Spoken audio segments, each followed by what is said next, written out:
राधे राधे भैया, जय श्री कृष्णा। कैसे हो आप सभी लोग। मैं ब्रजवासी मथुरा से फिर आया हूँ आपके सामने और आप सभी को बहुत बहुत ज़्यादा स्वागत करता हूँ अपने चैनल में। तो भैया मैं ना हर हफ्ता तुम्हारे काज है भगवत गीता को एक पाठ बहुत ही बढ़िया तरीका से, एकदम सरल तरीका से तुम्हारे सामने सुना करूँगा, तुम्हें एक्सप्लेन करे करूँगा जब मधुर भाषा में, जिससे तुम्हें बहुत बढ़िया तरीका से समझ में आ जा करे। ठीक है, क्योंकि जब ब्रजभाषा की सुंदरता और मधुरता तो तुम्हें पता ही है।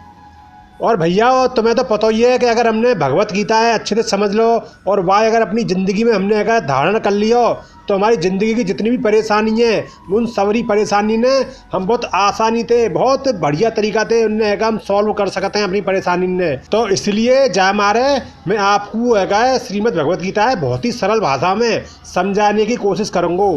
ठीक है, तो आप ऐसी मधुरता से और ध्यान से जा पूरी मेरी बात है सुनियो।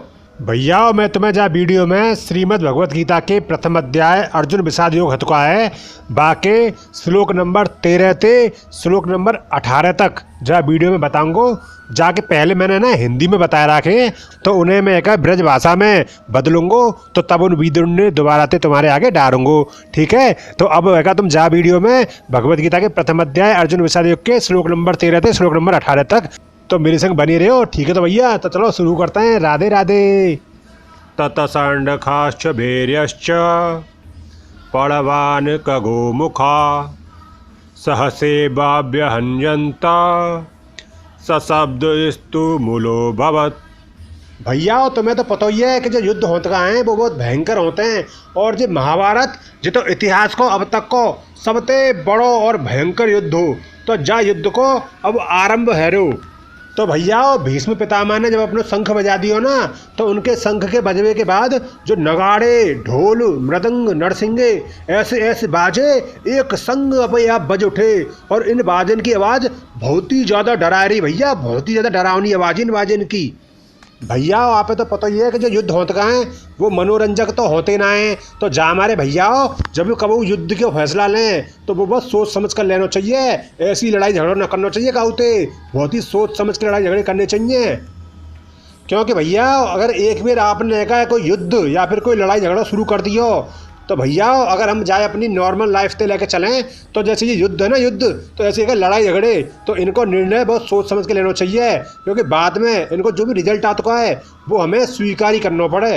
भैया जैसे ये युद्ध होता है अलग अलग तरीका के युद्ध होते हैं, वैसे ही हमारे जीवन की जो चुनौती होता है वो अलग अलग तरीका की, अलग अलग प्रकार की होते हैं और उन्हीं प्रकारन से, उन्हीं कंडीशन से हमें अपनी एक जो तैयारियाँ हैं वो करनी चाहिए। ततस्वेते रहयेरयुक्त महति स्यंदिने स्थितो माधवा पांडवश्चैव दिव्यो षडंखो प्रदत्मतु। भैया जाते पहले तो कौरवन ने अपने शंख बजा लिए और अब भैया बारी थी पांडु पुत्रों की, पांडवन की अपने शंखन के बजावे की। जी हाँ भैया, तो है ना सफ़ेद घोड़े वाले, सफ़ेद घोड़ा वाले उत्तम रथ पर बैठे हमारे प्रभु श्री कृष्ण और अर्जुन ने भी अपने अलौकिक शंख बजाए। भैया तुम्हें तो पता ही है कि जो युद्ध हो चुका है वहाँ में दो लंगते तैयारी होते हैं और जब पहले जई तरीका थे जो सेनापति होता है, जो सेना के मेन अधिकारी होता है वो है ना ऐसी शंख बजा बजा के अपनी सेना ने प्रोत्साहित करते, बताते कि हम युद्ध जीतेंगे, हम जा में श्रेष्ठ हैं। तो भैया ऐसी शंखन थे पहले वो आपस में एक दूसरे की श्रेष्ठता बताते शंख बजा बजाए के। और भैया अगर हम आज के समय में जाए लेके देखें, भाई आज की ज़िंदगी से अगर जाए जोड़ के देखें तो अगर हम शंख बजावे अपनी लाइफ से जोड़ के देखें तो ये शंख एक तरह से मोटिवेशन को सोर्स मान लियो तुम पहले जाए। जैसे आज हम मोटिवेट हुए का जगह अलग अलग चीज़ करतना है तो ऐसे पहले के ज़माने में जैसे शंख है तो मोटिवेशन को सोर्स मान लो, जाते के जो योद्धा हथकाए वो प्रोत्साहित होते, लड़वे का जगह उनमें ताकत आती, पावर आती। पांचजन्यम ऋषिकेशो देवदत्तं धनंजय पौंड्रदद्मो महाशंखम भीमकर्मा ब्रकोदर। भैया जो हमारे प्रभु श्री कृष्ण हथकाए उनके शंख को नाम है पांचजन्य और जो हमारे अर्जुन हथकाए उनके शंख को नाम है देवदत्त।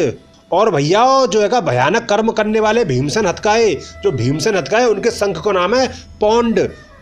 तो भैया जा तरीका थे जा युद्ध में है सबरे है अपने मोटिवेशन के सोर्स के तौर पर शंख बजा लेना है।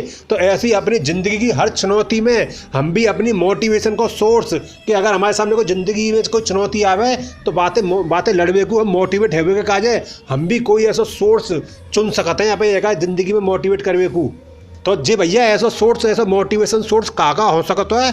तो ऐसा हो सकता है हमारे माता पिता को आशीर्वाद और हमारे भगवान को ध्यान और संगीत। हाँ भैया म्यूजिक क्यों आप ऐसे सुन सकते हैं, म्यूजिक क्यों है मोटिवेट करते हो तुम्हें पता ही है, ठीक है। तो ये सब चीज़ हमें मोटिवेट करने के काम करते हैं। तो इन्हें अपनी ज़िंदगी में जब आपके ज़िंदगी में कोई कठिनाई परिस्थिति आंत का है तो इन चीज़ों ने आप एज ए मोटिवेशन सोर्स चुन सकते हैं अपनी ज़िंदगी में।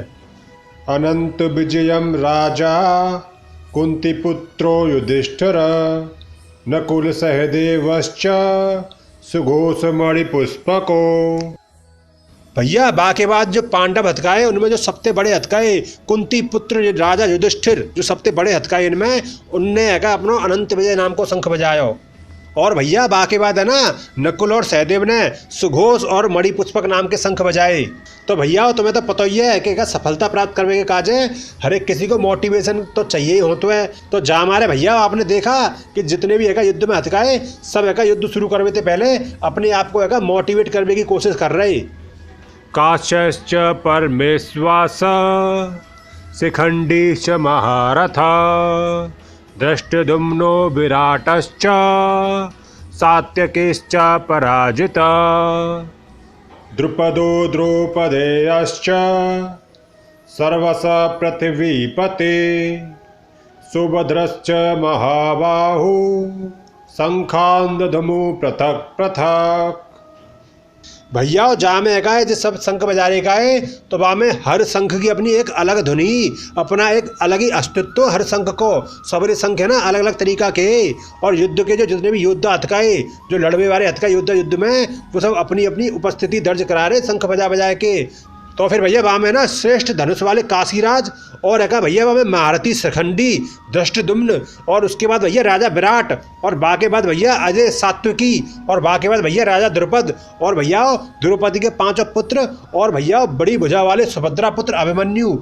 तो भैया संजय का राजा धृतराष्ट्र बताते हैं कि इन सबन ने अपई अपई अलग अलग शंख और बजाए। तो भैया तुम्हें तो पता ही है कि महाभारत का युद्ध हथकाओ वो ऐसा हो कि जहाँ हर बड़े से बड़ा योद्धा जितने बड़े से बड़े योद्धा है पूरे देश के पूरे विश्व के सब योद्धा जहाँ भाग ले रहे।